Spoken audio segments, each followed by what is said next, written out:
نحمدہ ونصلی ونسلم علی رسولہ الکریم اما بعد فاعوذ باللہ من الشیطان الرجیم بسم اللہ الرحمن الرحیم الحمد للہ رب العالمین الرحمن الرحیم مالک یوم الدین ایاک نعبد و ایاک نستعین اہدنا الصراط المستقیم صراط الذین انعمت علیہم غیر المغضوب علیہم ولا الضالین اللہم صلی علی سیدنا و مولانا محمد وعلی آل سیدنا و مولانا محمد وبارک وسلم ثم صلی علیہ۔ اس سے پہلے کہ میں سورۃ الفاتحہ کا آسان ترجمہ اور اس کی تفسیر بیان کروں، یہ ضروری سمجھتا ہوں کہ اس سورت کی عظمت و فضیلت کے متعلق ایک دو ارشادات نبوی آپ کے سامنے رکھوں۔ امام الانبیاء حضرت سیدنا محمد الرسول اللہ صلی اللہ علیہ وسلم کا ارشاد ہے کہ قرآن مجید کی تمام صورتوں میں سے افضل سورت جو ہے وہ سورۃ الفاتحہ ہے۔ ایک موقع پر آپ نے حضرت ابی بن کعب رضی اللہ تعالی عنہ سے فرمایا کہ میں تمہیں ایک ایسی سورت کی تعلیم دوں گا کہ اس جیسی سورت نہ تورات میں اتری، نہ انجیل میں نازل ہوئی، نہ زبور میں، اور نہ ہی ایسی سورت قرآن میں اتاری گئی۔ ابی بن کعب رضی اللہ تعالی عنہ نے خوشی اور مسرت سے عرض کیا کہ ایسی سورت، ایسی عظیم سورت کہ جس کی مثل آسمانی کتابوں میں کوئی سورت نہیں ہے، آپ مجھے اس کی تعلیم دیں۔ تو آپ نے فرمایا مجھے قسم ہے اس ذات کی جس کے قبضہ قدرت میں میری جان ہے کہ وہ سورت ام القرآن یعنی سورت فاتحہ ہے۔ ایسی سورت نہ تورات میں، نہ انجیل میں، اور نہ قرآن میں نازل ہوئی۔ یہ قرآن عظیم ہے جو مجھے عطا کیا گیا ہے۔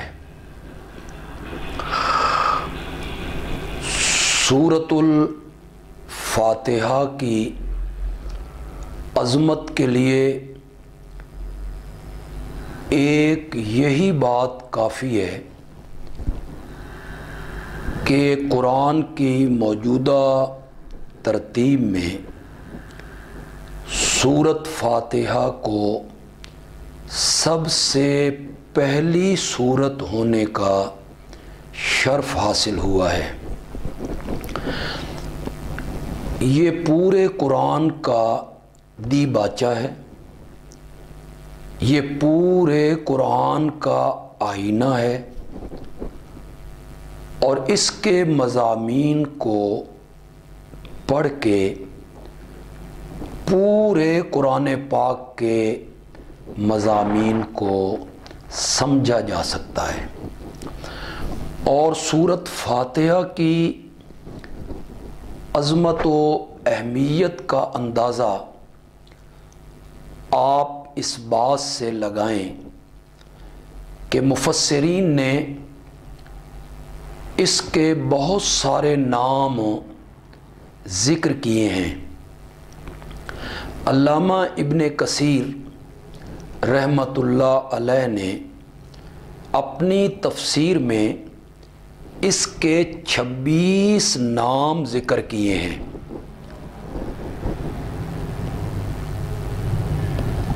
کسی چیز کے زیادہ نام وہ اس کے صفاتی نام ہوتے ہیں، اور زیادہ صفاتی نام اس چیز کی فضیلت و عظمت اور شرف و مرتبے پر دلالت کرتے ہیں۔ ناموں کی یہ جو کثرت ہے، یہ سورۃ فاتحہ کی عظمت و اہمیت کی بہت بڑی دلیل ہے۔ چنانچہ ان ناموں میں سورت کا جو سب سے معروف اور مشہور نام ہے وہ ہے الفاتحہ۔ الفاتحہ کا معنی ہے کھولنے والی، افتتاح کرنے والی، آغاز کرنے والی۔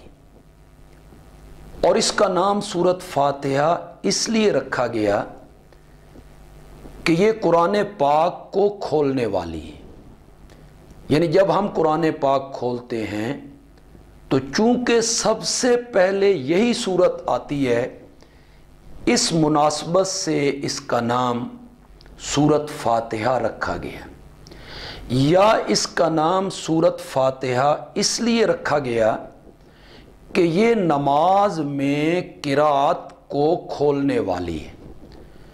یعنی جن نمازوں میں امام صاحب جہراً قرات کرتے ہیں تو وہ اپنی قرات کا آغاز اسی سورت سے کرتے ہیں، الحمدللہ رب العالمین۔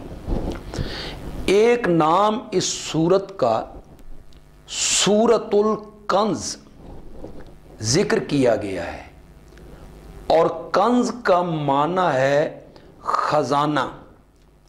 نبی اکرم صلی اللہ علیہ وسلم کا ارشاد گرامی ہے کہ مجھے عرش کے 3 خزانے اس دنیا میں عطا کیے گئے۔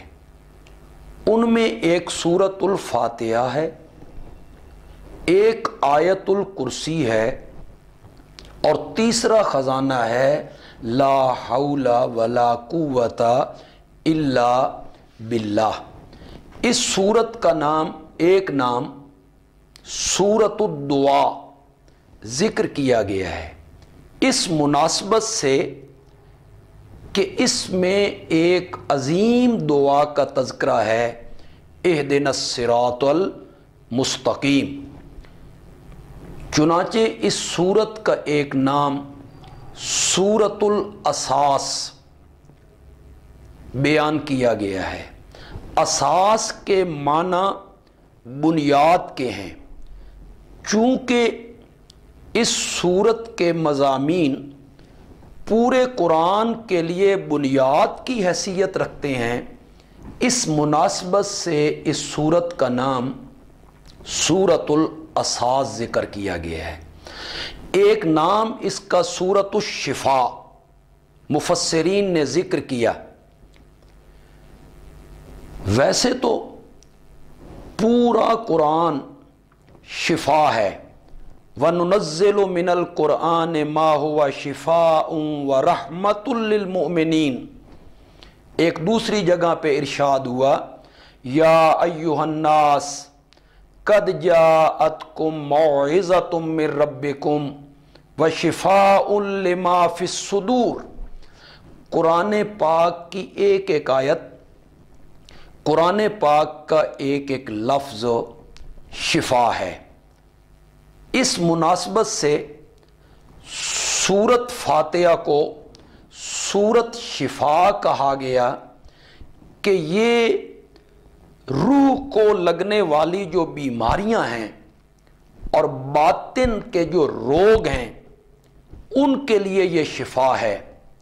آپ یقین کیجئے کہ اگر کوئی آدمی پورے قرآن پاک کا ترجمہ، پورے قرآن پاک کی تفسیر نہیں پڑھ سکتا، اس کے پاس وقت نہیں ہے، وقت کی گنجائش نہیں ہے، تو اگر وہ صرف سورت فاتحہ کو سمجھ کے پڑھ لے، اس کے معانی کو، اس کے مفہوم کو، کہ میں اللہ سے کیا عہد و اقرار کر رہا ہوں، میں اللہ سے کیا وعدہ کر رہا ہوں، اللہ مجھے کیا کہہ رہا ہے، میں اللہ سے کیا کہہ رہا ہوں، اگر وہ صرف سورت فاتحہ کو سمجھ کے پڑھ لے تو اس انسان کے دل میں شرک والی بیماری باقی نہیں رہ سکتی۔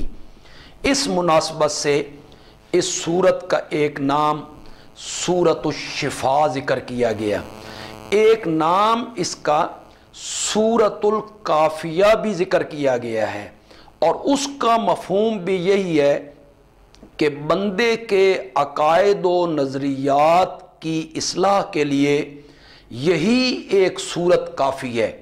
اسی طرح اس کا ایک نام سورۃ النور ذکر کیا گیا، ایک نام سورۃ الاحسان ذکر کیا گیا، ایک نام سورۃ السوال ذکر کیا گیا کہ اس میں ایک سوال ہے، ایک دعا ہے، اہدنا الصراط المستقیم۔ اس کا ایک نام سورۃ المناجات ذکر کیا گیا، اس کا ایک نام سورۃ الصلاۃ ذکر کیا گیا، اس کا ایک نام سورۃ الوافیہ ذکر کیا گیا، اس کا ایک نام سورۃ الشافیہ ذکر کیا گیا، اور اس کا ایک نام سورۃ الشکر بھی مفسرین نے اپنی اپنی تفسیروں میں ذکر کیا ہے۔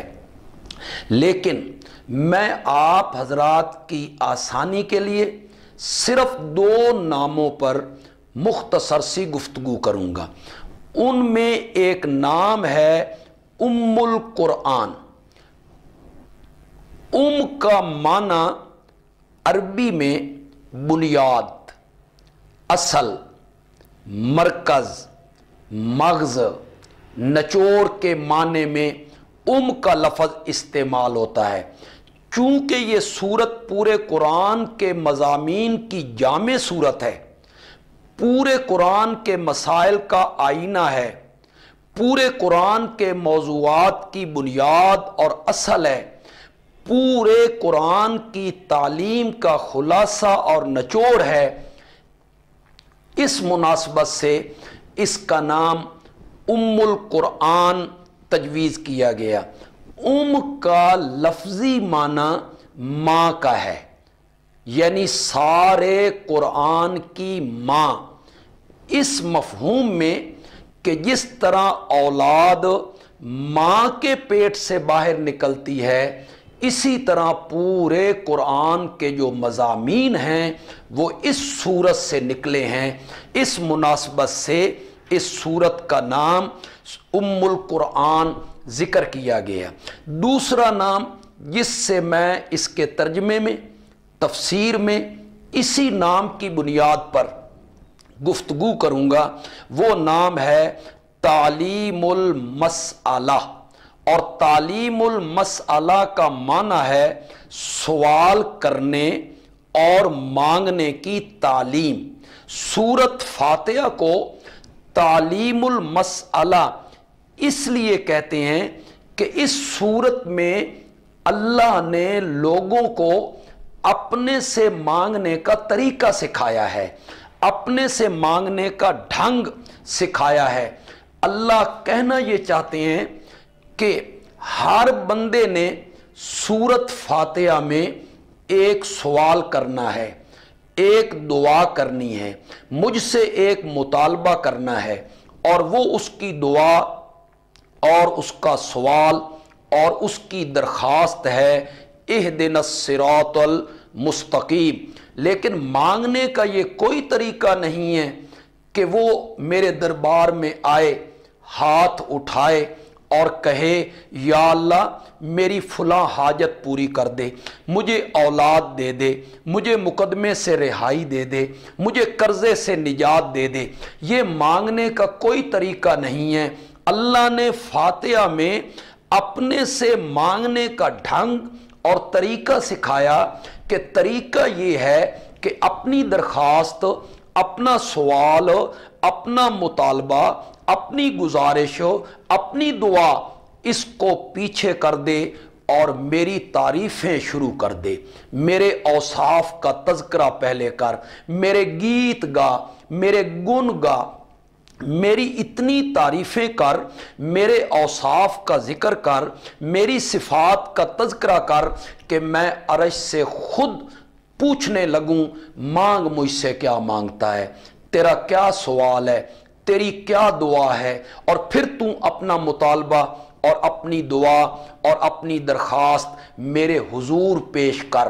تو تعلیم المسئلہ کا معنی ہے ایسی صورت جس صورت میں اللہ نے اپنے سے مانگنے کا طریقہ سکھایا ہے، اپنے سے مانگنے کا اللہ نے ڈھنگ سکھایا ہے۔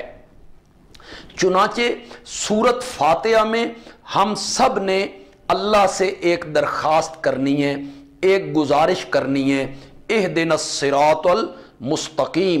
اللہ نے سکھایا کہ اپنی دعا کو کچھ پیچھے کر دے اور میری تعریفیں شروع کر دے، ابتدا کر اور کہہ الحمدللہ رب العالمین۔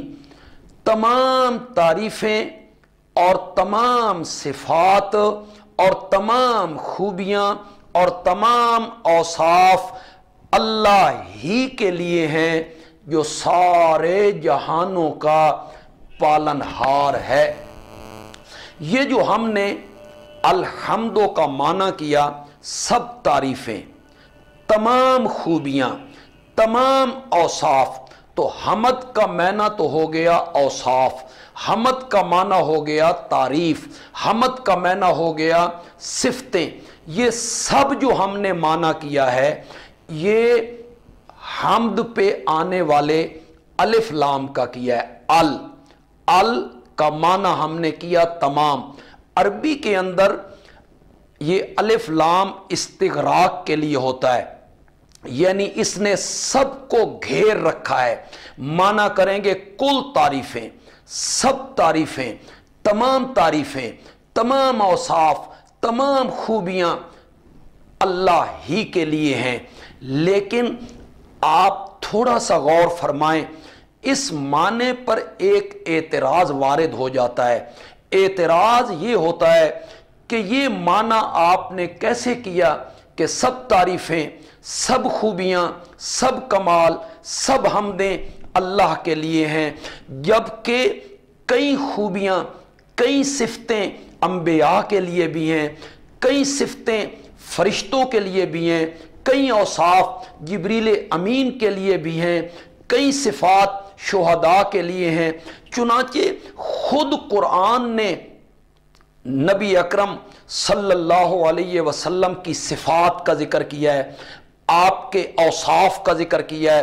سورت احزاب میں ارشاد ہوتا ہے یا ایھا النبی انا ارسلناک شاہدا ومبشرا ونذیرا وداعیا الی اللہ باذنہ وسراجا منیرا۔ اے میرے پیارے پیغمبر، ہم نے آپ کو حق کی گواہی دینے والا بنا کے بھیجا ہے، ہم نے آپ کو خوشخبری دینے والا بنا کے بھیجا ہے، ہم نے آپ کو آگاہ کرنے والا بنا کے بھیجا ہے، ہم نے آپ کو داعی بنا کے بھیجا ہے، ہم نے آپ کو سراج منیر بنا کے بھیجا ہے۔ یہ نبی پاک کی اوصاف کا ذکر ہو رہا ہے، شاہد ہے، مبشر ہے، نذیر ہے، داعی ہے اور سراج منیر ہے۔ چنانچہ سورۃ توبہ کی آخری آیت میں اللہ تعالیٰ، سورۃ توبہ کے آخر میں اللہ تعالیٰ فرماتے ہیں وَبِالْمُؤْمِنِينَ رَؤُوفٌ الرحیم، کہ میرا پیارا پیغمبر مومنوں کے لیے بڑی شفقت کرنے والا، بڑا مہربان ہے۔ یہ اللہ نے میرے نبی کے اوصاف کا تذکرہ کیا۔ کسی جگہ پہ کہا وَلَٰكِن رسول اللہ وَخَاتَمَ النَّبِيِّينَ، اور کسی جگہ پہ کہا وَمَا أَرْسَلْنَاكَ إِلَّا رَحْمَةً لِلْعَالَمِينَ۔ چنانچہ قرآن نے حضرت ابراہیم کی صفات کا ذکر کیا، ان ابراہیم کان امۃ قانتا للہ حنیفا ولم یک من المشرکین شاکرا لانعمہ واجتباہ وہداہ الی صراط مستقیم۔ تو اوصاف تو انبیاء کے بھی بیان ہوئے ہیں، صفتیں تو ملائکہ کی بھی بیان ہوئی ہیں۔ قرآن نے میرے نبی کے صحابہ کی صفات کا ذکر کیا ہے، اولئک ھم المفلحون، اولئک ھم المتقون، اولئک ھم الصادقون، اولئک ھم الراشدون، اولئک ھم المؤمنون حقا رضی اللہ عنہم ورضوا عنہ اعد لہم جنات تجری تحتها الانہار محمد الرسول اللہ والذین معہ اشداء علی الکفار رحماء بینہم تراہم رکعاً سجدا یبتغون فضلا من اللہ ورضوانا۔ میرے عرض کرنے کا مقصد یہ ہے کہ تعریفیں تو انبیاء کی بھی ہوتی ہیں، تعریفیں تو صحابہ کی بھی ہوئی ہیں، تعریفیں تو آمنہ کے لال کی بھی ہوئی ہیں، تعریفیں تو ملائکہ کی بھی، فرشتوں کی بھی، ان کے اوصاف کا تذکرہ ہوا ہے۔ پھر یہ معنی کیسے صحیح ہو سکتا ہے کہ سب تعریفیں اللہ کے لیے ہیں، ساری صفات اللہ کے لیے ہیں؟ یہ معنی کیسے صحیح ہو سکتا ہے؟ چنانچہ علماء نے اس اعتراض کا جواب دیا، اور جواب بھی بہت خوبصورت دیا۔ علماء نے جواب یہ دیا کہ انبیاء کی تعریفیں، فرشتوں کی تعریفیں، علماء کی تعریفیں، شہداء کی تعریفیں، امام الانبیاء کی تعریفیں، صحابہ کی تعریفیں جن خوبیوں کی بنا پر ہوتی ہیں، وہ خوبیاں ان میں رکھنے والا بھی تو اللہ ہی ہے نا۔ لہٰذا سب تعریفیں اور خوبیاں کس کے لیے ہو گئی ہیں؟ اللہ کے لیے ہو گئی ہیں۔ ایک معنی اس کا میں کرنا چاہتا ہوں اور اہل علم کو دعوت دے رہا ہوں کہ وہ اس معنی پر توجہ فرمائیں اور اس معنی کو غور سے سنیں۔ جو علماء میرے اس درس کو سن رہے ہیں وہ بھی اس پر توجہ فرمائیں۔ اگر الحمد کا الف لام استغراق کا نہ بنایا جائے، احد خارجی کے لیے بنایا جائے، تو پھر معنی یہ ہوگا کہ تمام صفات الوہیت جو ہیں وہ اللہ کے لیے ہیں۔ اب اس معنی پر کوئی اعتراض وارد نہ ہوا، اس معنی پر کوئی شبہ وارد نہیں ہوا۔ انبیاء کی صفتیں انبیاء میں پائی جاتی ہیں، فرشتوں کی صفتیں فرشتوں میں پائی جاتی ہیں، صحابہ کے اوصاف صحابہ میں پائے جاتے ہیں، علماء کے اوصاف علماء میں پائے جاتے ہیں۔ تو یہاں ان صفات کا، مخلوق کے اوصاف کا یہاں کوئی تذکرہ نہیں ہے۔ یہاں تذکرہ ہو رہا ہے صفات الوہیت کا، صفات معبودیت کا، صفات وحدانیت کا، صفات ربوبیت کا۔ رب والی صفتیں، اللہ والی صفتیں وہ اللہ میں پائی جاتی ہیں۔ کیا معنی؟ اللہ کی صفتیں کیا ہیں؟ اللہ کے اوصاف کیا ہیں؟ اللہ کی خوبیاں کیا ہیں؟ اللہ کے کمال کیا ہیں؟ خالق ہونا، مالک ہونا، رازق ہونا، محیی ہونا، ممیت ہونا، مدبر ہونا، عالم الغیب ہونا، مختار کل ہونا، حاضر و ناظر ہونا، مشکل کشا ہونا، حاجت روا ہونا، موتی ہونا، ہر ہر کسی کو عطا کرنے والا ہونا، اولاد دینے والا ہونا، مقدمے سے رہائیاں دینے والا ہونا، غائبانہ پکاروں کو سننے والا ہونا، اولاد بخشنے والا ہونا، جیلوں سے رہائیاں دینے والا ہونا، نظر و نیاز کے لائق ہونا، سجدے کے لائق ہونا، غائبانہ پکاریں سننے والا ہونا، یہ جو اللہ کی صفتیں ہیں نا، ہم یہ صفتیں مخلوقات میں سے کسی کے اندر نہیں مانتے۔ الحمدللہ اللہ والی صفتیں جو ہیں ہم صرف اللہ ہی میں مانتے ہیں، اس لیے کہ وہ وحدہ لا شریک ہے، نہ اس کی ذات میں کوئی شریک ہے، نہ اس کی صفتوں میں کوئی شریک ہے۔ یہ معنی جو میں نے کیا ہے الف لام کو عاد خارجی بنا کے، اس معنی پر کوئی اعتراض بھی نہیں ہوتا، اور اس معنی سے شرک کی باریک سے باریک رگیں جو ہیں وہ کٹ جاتی ہیں۔ تو الحمدللہ کہ میں نے دو معنی کیے ہیں، تمام خوبیاں تمام صفات اللہ کے لیے ہیں، اور دوسرا معنی میں نے کیا تمام صفات الوہیت اور تمام صفات معبودیت جو ہیں وہ اللہ کے لیے ہیں، رب العالمین۔ الحمدللہ دعویٰ ہے کہ میری صفتیں صرف مجھ میں مانی جائیں گی، میری صفتیں میرے سوا کسی میں نہیں مانی جائیں گی۔ یہ رب العالمین اس کی دلیل ہے، کہ دلیل اس کی یہ ہے کہ سارے جہانوں کا پالن ہار میں ہوں، سارے جہانوں کی نشو و نما کرنے والا میں ہوں، سارے جہان اور جہان کی ہر ایک چیز کو نشو و نما دینے والا میں ہوں، پالن ہار میں ہوں، تربیت کرنے والا میں ہوں۔ ذرا اس بات کو آپ غور سے سنیں گے، یہ جو رب کا معنی ہم کرتے ہیں فارسی میں پروردگار، اور ہم اردو میں اس کا معنی کرتے ہیں پالنے والا، یہ صرف لوگوں کو سمجھانے کے لیے کرتے ہیں، ورنہ جو رب کا ایک وسیع مفہوم ہے وہ اردو کے کسی ایک لفظ میں یا پنجابی کے کسی ایک لفظ میں اس کو سمویا نہیں جا سکتا۔ رب کے مفہوم میں بڑی وسعت ہے، بڑی گنجائش ہے، بڑی کشادگی ہے اور بڑی خوبصورتی ہے۔ ہمارے لغت کے جتنے امام ہوئے، امام راغب ہوئے ہیں، انہوں نے مفردات، شورۂ آفاق کتاب ہے ان کی، فیروز آبادی ہوئے ہیں ان کی کتاب القاموس ہے، اور دوسرے جو لغت کے ائمہ ہیں انہوں نے کیا معنی کیا ہے رب کا؟ انہوں نے معنی کیا انشاء الشیء حالاً فحالاً الی حد الکمال، انشاء الشیء حالاً فحالاً الی حد التمام، دنیا کی ہر چیز کو درجہ بدرجہ پالنا، دنیا کی ہر چیز کو منزل ب منزل پالنا، دنیا کی ہر چیز کو سیڑھی ب سیڑھی پالنا، اور تدریجاً پالتے پالتے ہر چیز کو کمال تک پہنچا دینا، ہر چیز کو اختتام تک پہنچا دینا، یہ رب کا معنی ہے۔ اگر آپ کی سمجھ میں نہیں آیا تو میں اسے اور آسان کر دیتا ہوں۔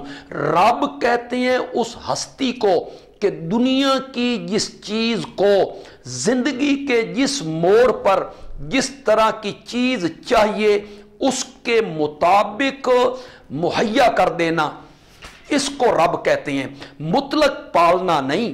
یہ تو ہم سمجھانے کے لیے ایک لفظ بول دیتے ہیں، ورنہ رب کا معنی ہے کہ دنیا کی جس چیز کو زندگی کے جس موڑ پر جس طرح کی چیز چاہیے اس کے مطابق وہ چیز مہیا کر دینا۔ میں اسے اور آسان کر دیتا ہوں۔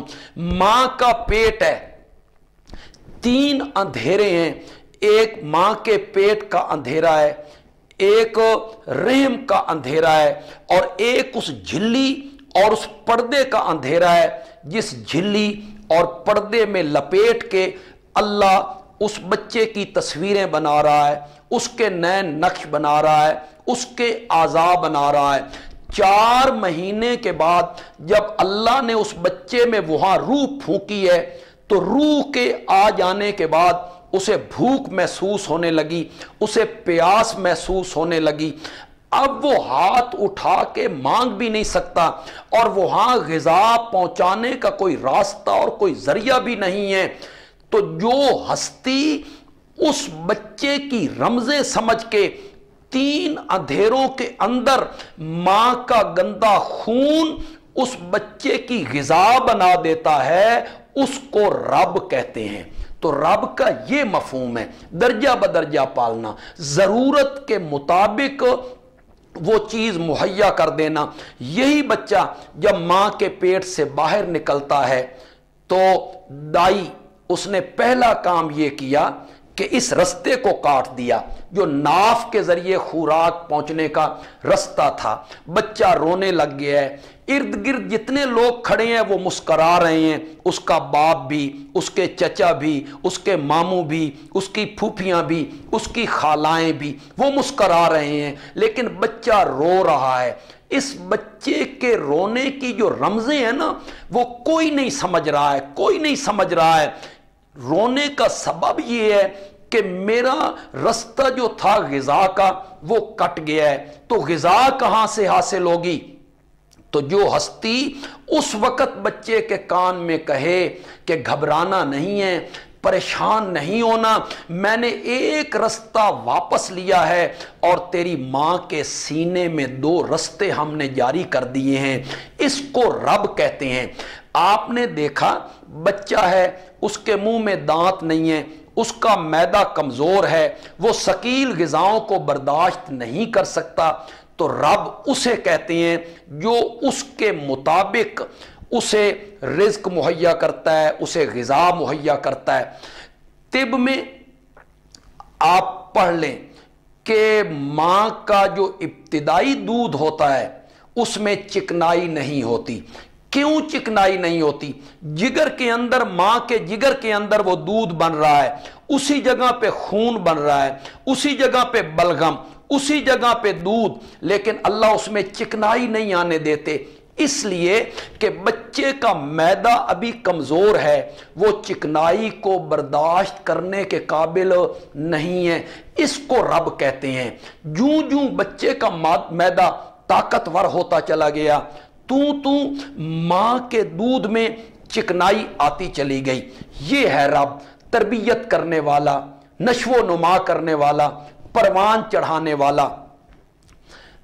دنیا کا کوئی معلم اور دنیا کا کوئی مدرس، کوئی معلم، کوئی مدرس، کوئی ٹیچر، کوئی پروفیسر جسے یہ ناز ہے کہ مجھ میں افہام تفہیم کا ملکہ زیادہ ہے، سمجھنے سمجھانے کا ملکہ زیادہ ہے، میں کند ذہن سے کند ذہن طالب علم کے ذہن میں مضامین ڈال سکتا ہوں، اور اس کا یہ دعویٰ ہو کہ میں دیوار کو بھی سمجھانا چاہوں تو مجھ میں یہ صلاحیت ہے کہ میں اپنی بات دیوار کو بھی سمجھا دوں۔